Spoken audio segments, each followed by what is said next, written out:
আজকের পর্বের special update মাহিকে নিয়ে ভয়ঙ্কর চক্রান্ত। দিদিভাইকে নিয়ে টানাটানি চরমে ওঠে। বিদ্যুতের বাড়ির সামনে দাঁড়িয়ে মানি শেষ বাড়ির মতো অনুরোধ করে, দরজাটা খোল, না হলে কিন্তু সব পাড়ার লোক জড়ো করব। কিন্তু বিদ্যুৎ এবার একেবারে ঠান্ডা গলায় জানিয়ে দেয়, কোর্টের অর্ডার আছে, আমার মেয়ে আমার কাছেই থাকবে। মানির বুক ভেঙে যায়। তবুও যাওয়ার আগে সে এক গাদা ওষুধ দিয়ে বলে যায়, সময়মতো না খেলে কিন্তু বড় বিপদ হবে। কিন্তু প্রশ্ন হল, ওষুধগুলো কি সত্যিই ঠিক, নাকি এর আড়ালে লুকিয়ে আছে অন্য কোনো ষড়যন্ত্র? বাড়ির ভেতরে মাহি কিছুতেই খাচ্ছে না।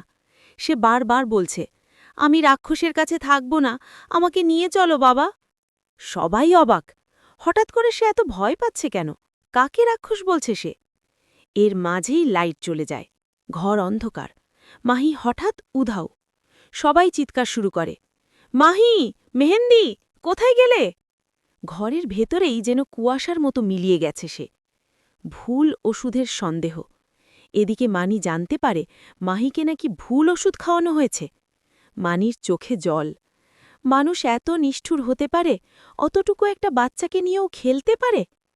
এখন তাদের একটাই লক্ষ্য, যেভাবেই হোক মাহির কাছে খাবার আর সঠিক ওষুধ পৌঁছে দেওয়া।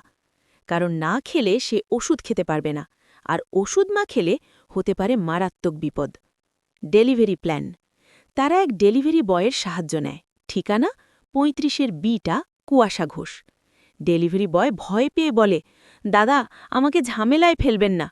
কিন্তু মানির অনুরোধ, আমার মেয়ের জীবন মরণ প্রশ্ন। ডেলিভারি পৌঁছায় ঠিক সময়। কিন্তু দরজা খুলে কে দাঁড়িয়ে? বিদ্যুতের মুখের রহস্যময় হাসি। শেষ দৃশ্য, হৃদয়ে কাঁপানো মুহূর্ত। মাহি কাঁদতে কাঁদতে বলে, বাবা, আমাকে এখান থেকে নিয়ে চলো, আমি ভয় পাচ্ছি।